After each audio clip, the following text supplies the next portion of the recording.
дін салт дәстүрмен үйлеспейді дейді да бір-біріне қарама-қайшы қояды. Дін мемлекеттің саясатымен үйлеспейді, бір-біріне қарама-қайшы қояды. Мәдениет, өзіңіз айтқаныңыздай, мәдина деген сөзден шығады. Мәдина сөзінің мәдениет, бағана мастары болады, яғни қалаға қатысты осындай өркениет, мәдениет дегенде культура дегенді білдіреді.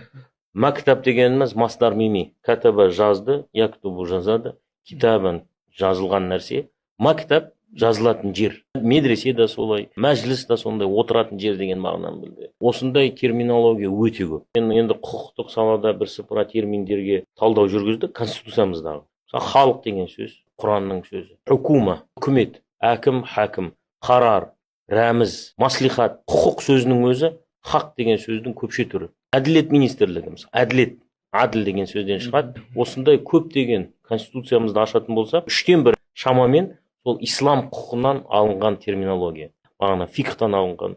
Жалпы мәдениет пен дін ол дәстүрлі дінде тұтас екі ұғым.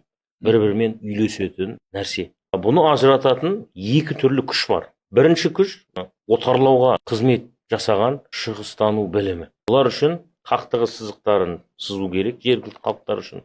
Сол үшін салт дәстүрді діннен, мәдениетті діннен ажыратады. Әр түрлі осындай бинарлық оппозиция дейді, батыстың өзінің ұстанымы бар. Бір-біріне қарама қайшы болмаған нәрсені бір-біріне жауғып қояды. Қай жерде санада бірінші теориясын жасайды, мынау нәрсе мынамен сыйыспайды дейді. Соны қақтығыстырып қояды. Яғни дін салт дәстүрмен үйлеспейді дейді да бір-біріне қарама-қайшы қояды. Дін мемлекеттің саясатымен үйлеспейді, бір-біріне қарама-қайшы қояды.